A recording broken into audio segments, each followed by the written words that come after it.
Merci, monsieur le député. Dernière oratrice inscrite pour les explications de vote, madame Untermaier, pour le groupe Nouvelle Gauche. Merci, monsieur le président.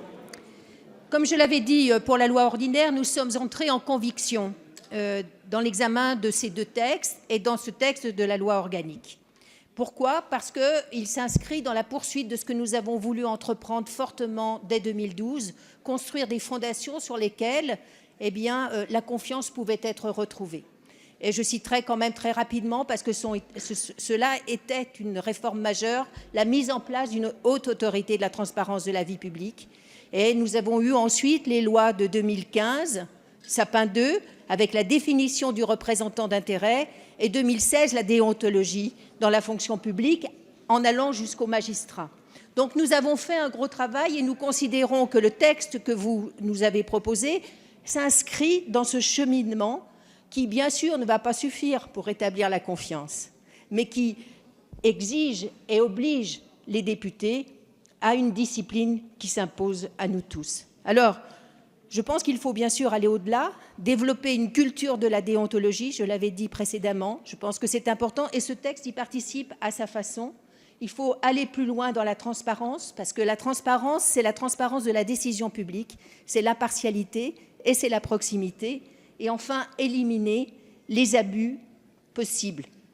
Alors, nous voterons ce texte qui va dans ce sens, parce qu'il a été enrichi aussi de contributions que nous avons apportées et auxquelles nous avons été sensibles. En revanche, parce que je veux que cette intervention soit constructive, je ferai part de regrets de notre groupe. 3 regrets.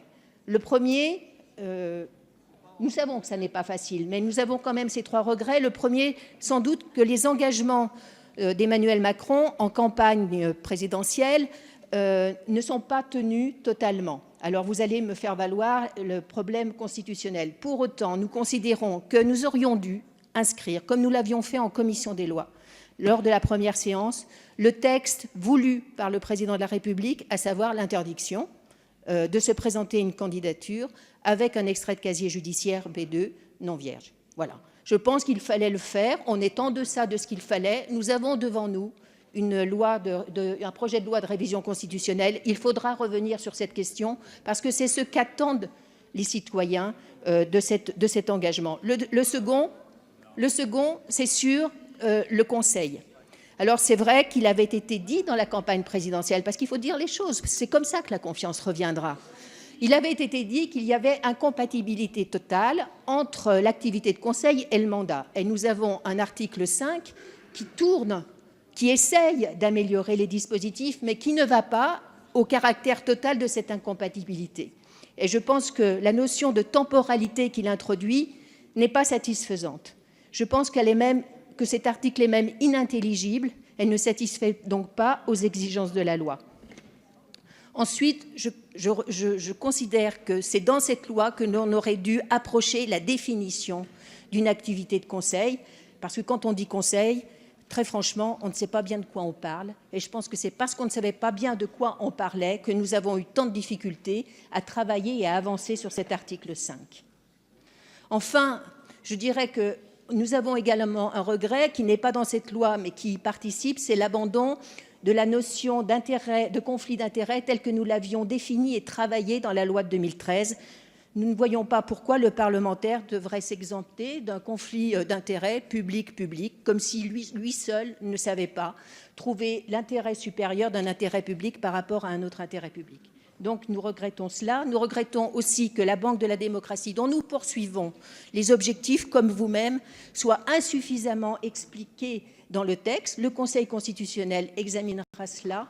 Pour moi et pour nous tous, il y a sans doute incompétence manifeste du législateur que le Conseil constitutionnel pourrait sanctionner parce que les aménagements dans le temps que vous avez envisagés ne me paraissent pas répondre à cette exigence. Voilà ce que je voulais dire. Une inquiétude, c'est sur la réserve parlementaire et le débat caricatural, parce que nous avons tous le sentiment d'avoir été malhonnêtes pendant 5 ans. Et ça, c'est un peu désagréable. On a tout fait pour sauver 700 millions en 5 ans qui iront sur les territoires et nous vous avons proposé un système participatif, un dispositif moderne qui, je pense, pourrait intéresser l'Élysée. Je pense que Emmanuel Macron serait intéressé par ce dispositif. Alors moi, je vous engage à lui en parler et voir cela dans la loi de finances rectificative ou la loi de finances qui viendra en 2018. Voilà ce que je voulais vous dire. Simplement, en conclusion, si vous le permettez, vous dire que nous allons voter donc ce texte qui nous oblige, Madame la Ministre, comme vous l'avez si bien dit. Mais nous n'attendons pas les textes pour être obligés. Et nous savons que c'est dans l'humilité que nous devons travailler. Et pour finir, vous dire que nous avons quand même plaisir à travailler tous ensemble. Nous sommes tous députés, nous cherchons des objectifs communs. Quelquefois, nous ne les atteignons pas ensemble. Mais je remercie du travail en commun que nous avons pu mener tous ensemble. Merci, Madame la députée.